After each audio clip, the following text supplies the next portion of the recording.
Sir నమస్తే sir. ఇప్పుడు Jubilee hills ఉప ఎన్నికకు సంబంధించి అంటే చాలామంది సినిమా వాళ్ళు ఇక్కడే ఉండే ప్లేస్ అని అంటారు, కానీ ఎక్కువ సెలబ్రిటీలు అవ్వచ్చు వీళ్ళెవరు ఎక్కడ వాళ్ళు ఎలక్షన్లో కనపడలేదు. పోలింగ్ ఎలా జరుగుతుంది అంటే ఇప్పుడు ఎలా జరుగుతుంది పోలింగ్, ఎవరు గెలిచే అవకాశాలు ఉన్నాయని అనుకోవచ్చు? పోలింగ్ సార్లు ఇప్పుడు దాకా చూస్తే 31-32% ఉంది. సర్లే పోలింగ్ సర్లే అక్కడ బీహార్ 47 మీద ఉంది. అయితే నేను అనుకుంటున్నాను మొత్తం అంటే ఈవినింగ్ టైం వస్తారు అందరూ కనుక ఎలాగైనా సరే 50-65 వస్తుంది అనుకుంటున్నాను నేను. జూబ్లీ 65 అవుతుంది, బీహార్ 80-78 దాకా రీచ్ అయ్యే అవకాశాలు కనబడుతున్నాయి. 78-80 రీచ్ అయ్యింది అంటే Bihar is government confirmed RJD. ఆర్జేడీకి ఎడ్జ్ ఎక్కువగా కనబడుతుంది, అన్నీ కూడా ఆర్జేడీకి ఎడ్జ్ ఎక్కువగా కనబడుతుంది. ఎన్ని మసిపూసి మారకాయలు చేసినా ఎన్ని చేసినా రాహుల్ గాంధీ గారి మీద ఆర్జేడీ మీద నమ్మకం ఉంది, బీజేపీ మీద వ్యతిరేకత ఉంది. Is the number 1. ఇది ఒకటి. ఇక్కడ జూబ్లీస్ ఎలక్షన్స్లో సునీత గారు చెప్పిన మాటలు, కేటీఆర్ గారు చేసిన పనులు ప్రజలు అర్థం చేసుకున్నారు. ప్రజలు గోపీనాథ్ గారి మీద ఉన్న అభిమానం ఉండొచ్చు, కానీ ఈజ్ అ సెకండ్ వైఫ్గా ఫస్ట్ వైఫ్ కొడుకుని రానివ్వకపోవడం, ఫస్ట్ వైఫ్ కొడుకు ఇంటి పేరు కూడా ఇవ్వకపోవడం, అసలు చాలా ఇబ్బందికరంగా మాట్లాడడం. ఇది కాకుండా is 92 years is a mother, ఆమెను చూడకుండా కొడుకుని చూడకుండా కేటీఆర్ గారిని బతిమలాడినా చేయకుండా ఉండడం, ఇవన్నీ కూడా జనాల్లో అంటే ఇంటి వాళ్ళనే పట్టించుకోలేని ఈమె రేపు ప్రజలనేం పట్టించుకుంటుంది. అసలు ఈయన వచ్చి ఈరోజు ఒక తల్లికే కొడుకుని చూపించలేదు. ఈ పార్టీకి ఇలాంటి వ్యక్తి ఉన్నా ఒకటే లేకపోయినా ఒకటే కేటీఆర్ గారి మీద బాగా నెగిటివ్ వచ్చింది. ఎందుకంటే 92 ఏళ్ళ వ్యక్తి అబద్ధం చెప్పదు. మాగంటి గోపీనాథ్ గారి ఫ్యామిలీ కోసం నాకు తెలుసు. Is a royal family, is a కోటీశ్వర్లు. ఆయన ఏదో కేటీఆర్ గారు లేని వాళ్ళు అన్నాడు, బిగ్గెస్ట్ ఉన్నవాళ్ళు ఐదుగుడాలో ఉండేవారు. బిగ్గెస్ట్ ఉన్న నాకు 35 years నుంచి ఫ్రెండ్స్ కూడా వాళ్ళు. ఓకే, ఆయన ఇక్కడ రామారావు గారికి ఒక కుటుంబోజంగా ఉండేవారు. నందమూరి తారక రామారావు గారికి ర్యాలీలో ఆయన కరుడుగట్టిన సామాజిక వర్గం ఎన్టీఆర్ అభిమాని. ఎన్టీఆర్ గారి సామాజిక వర్గం కరుడుగట్టిన ఎన్టీఆర్ అభిమాని. ఇంకంతే. ఎప్పుడు కూడా మళ్ళీ బీఆర్ఎస్కి వెళ్ళేటప్పుడు కూడా విత్ ఇన్ఫర్మేషన్ చంద్రబాబు నాయుడు గారు, సార్ నేను ఇక్కడ పార్టీ లేదు కాబట్టి పర్మిషన్తో వెళ్ళాడు. అంటే నిబద్ధత గల రాజకీయ నాయకుడు ఆయన. ఇప్పుడు వాళ్ళ ఫస్ట్ వైఫ్ ఆమె కోసం నేను డిస్కస్ చేయట్లే. అబ్బాయిని మాట్లాడాల్సిన బాధ్యత రెస్పాన్సిబిలిటీ ఉంది.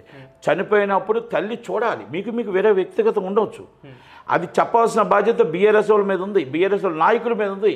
ఆయన అంటున్నారు జగదీష్ రెడ్డి గారు, ఆమె తల్లి చూసుకునే వచ్చు, ఆమె ఇప్పుడు మాట్లాడుతుంది ఏంటి అని అడుగుతున్నాడు. తల్లికి ఎప్పుడు మాట్లాడే రైట్ ఉంది, అది కూడా మీరు చెప్పాలా? అంటే తల్లిని డెడ్ బాడీ చూపించరు, తల్లిని బయటకు తోసేస్తారు, తల్లిని రానివ్వరు, కానీ ఎప్పుడు చూపించాలో కూడా మీరేం మాట్లాడతారా? ఇప్పుడు అంటే కొడుకుని చూడటానికి కూడా తల్లికి పర్మిషన్ కావాలా? తల్లిని రానివ్వరా? ఇప్పుడు 6 నెలల తర్వాత మాట్లాడతారు ఏంటి అంటున్నారు కేటీఆర్ గారు కూడా. Is not correct. కేటీఆర్ గారు తల్లికి ఎప్పుడైనా మాట్లాడే రైట్ ఉంది, కొడుక్కి ఎప్పుడైనా చూసే రైట్ ఉంది. కనుక కేటీఆర్ గారు తల్లి కొడుకుల బంధం విడరానిది. దాంట్లో మీలాంటి వాళ్ళు ఇన్వాల్వ్ కాకూడదు. ఆ బంధం మీకు తెలుసో లేదో నాకు తెలియదు, కానీ ఆ బంధం అనేది, ఆ పేగు బంధం అనేది చాలా చాలా అంటే ఎంత బాధ అనిపించి ఆమె బయటకు వచ్చిందో, ఎంత కష్టం అనిపించి బయటకు వచ్చిందో, ఆ మనవడికి ఎప్పుడైతే అంటే నేమ్ కూడా లేకుండా చేస్తున్నారని ఆమె కంప్లైంట్కి వచ్చింది. ఇప్పుడు నెంబర్ 1 ఎలక్షన్లో ఇప్పుడు దాంట్లో నేనేమంటున్నానంటే ఆమె సునీత గారు, ఆమెకి ఏ రోజైతే ఇదంతా వచ్చిందో ప్రజల్లో ఒక ఆలోచన వచ్చింది. ఇక్కడ లోకల్ వ్యక్తి 3 సార్లు కంటెస్ట్ చేశాడు, 40 సంవత్సరాల నుంచి వాళ్ళ ఫాదర్ ప్రజలకు ఏదో ఒక సహాయం చేస్తూనే ఉన్నాడు, ప్రజల కోసమే ఉన్నాడు, ప్రజల పక్షాన ఉన్నాడు. కనుక ఆయన నవీన్ యాదవ్ గారు కూడా ప్రజలతోనే ఉండి ఫస్ట్ 9,000 ఓట్లతో ఓడిపోయాడు, మళ్ళీ తర్వాత 20,000 ఇండివిజువల్గా ఓట్లు తెచ్చుకున్నాడు. ఇవన్నీ ఉన్నాయి కాబట్టి మనం ఏ కోసానైనా నవీన్ యాదవ్ని గెలిపించుకుంటే కుర్రవాడు ఈరోజు మనకు యూత్ కావాలి.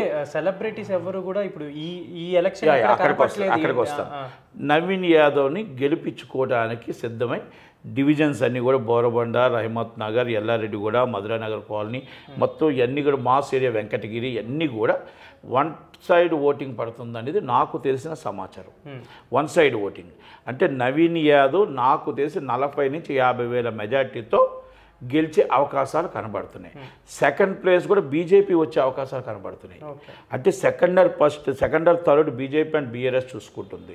ఎందుకంటే బీజేపీకి అంటూ ఓటు బ్యాంక్ ఉంది, ఆయనకి లేదు. దీపక్ రెడ్డికి ఓటు బ్యాంక్ లేదు, బీజేపీకి ఓటు బ్యాంక్ ఉంది. ఎందుకంటే జూబ్లీహిల్స్ అంటారు మీరు.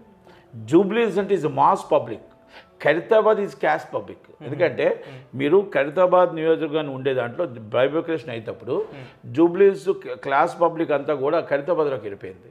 ఇదంతా వెంకటగిరి స్లమ్ము, మధురానగర్ స్లమ్ము, ఎల్లారెడ్డిగూడ స్లమ్ము, మీకు మొత్తం అన్ని బోర్బండ్ అన్ని స్లమ్ ఏరియాస్. ఈ స్లమ్ ఏరియాలో 110 ముస్లిమ్స్ ఓట్లు కీలకం ఉంటాయి. ఇక్కడ యాదవాస్ ఓట్లు ఉన్నాయి. సామాజిక వర్గం తక్కువ ఉంటాయి ఓట్లు, సామాజిక వర్గం తక్కువ ఓట్లు ఉంటాయి, 21,000 ఉంటాయి ఓసీ ఓట్లు. కనుక ఇవన్నీ మనం చూసుకుంటే ఆల్మోస్ట్ నాకు తెలిసి నవీన్ గారి ఎడ్జ్ ఉంది. ఖైరతాబాద్లో ఉంటుంది. మా ఓట్లు ఉన్నాయి, మా ఓట్లు అక్కడ హైటెక్ సిటీలో ఉన్నాయి.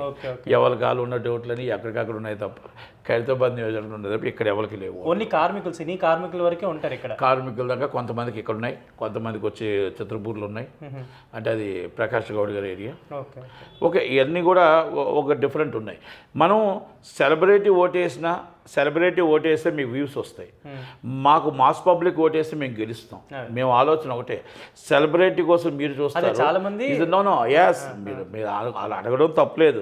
సెలబ్రిటీ వస్తే మీకు ఒక టీవీలో ఒక పోస్ట్ పెట్టుకోవచ్చు. మాకేంటంటే మాస్ పబ్లిక్ వస్తే మాకు ఓట్లు పెరుగుతాయి. ఆ ఓట్లు పెరిగితే మాకు ఓట్ల శాతం పెరిగితే మేము గెలుస్తాం. మేము గెలవడానికి అవకాశం ఉంటుంది, ఎక్కువ అవకాశం ఉంటుంది. కనుక మీరు అందుకనే ఈ 40 నుంచి 50,000 మెజార్టీతో నవీన్ యాదవ్ గారు గెలుస్తున్నారు. ఇంకా మనం 6 గంటలకల్లా మొత్తం అంతా అయిపోతుంది పోలింగు. కనుక అవకాశాలు ఎక్కువగా కనబడుతున్నాయి. యాక్చువల్గా రిజల్ట్స్ అనేది మనం ప్రజలు నాడి చూసి మేము గెలుస్తున్నామని చెప్పగలం తప్ప